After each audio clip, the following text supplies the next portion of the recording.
ఆ, ఇప్పుడే రవిచంద్రారెడ్డి గారు YSRCP official spokes person resignation చూశాను, నేను రాజీనామా చూశాను.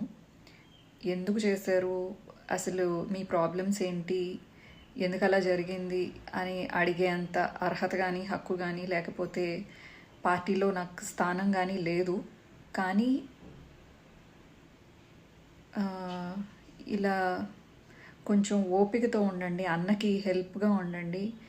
మా అందరికీ ఏ గుర్తింపు లేకపోయినా కానీ మేము వెనకాలండి ఉడతా సాయంగా చేయాల్సిందంతా చేస్తున్నాం. కానీ ఇప్పుడు ఎంతోమంది పార్టీని నమ్ముకుని ఎంతోమంది మళ్ళీ ధైర్యం కూడగట్టుకుని పార్టీకి సపోర్ట్ చేస్తున్నారు. ఇలాంటి టైంలో పార్టీని కొంతమంది వదిలి వెళ్ళిపోతుంటే మళ్ళీ వీళ్ళందరికీ ఒక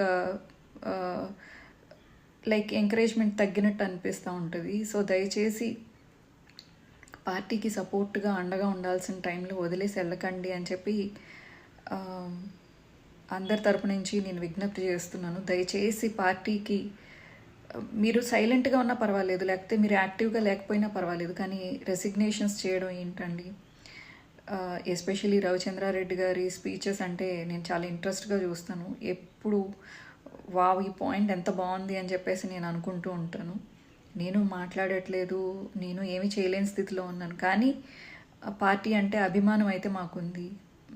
సో దయచేసి యాక్టివ్గా లేకపోయినా పర్వాలేదు, కానీ రెసిగ్నేషన్స్ అయితే చేయకండి అండి దయచేసి. జై వైఎస్ఆర్సీపీ, జై జగన్.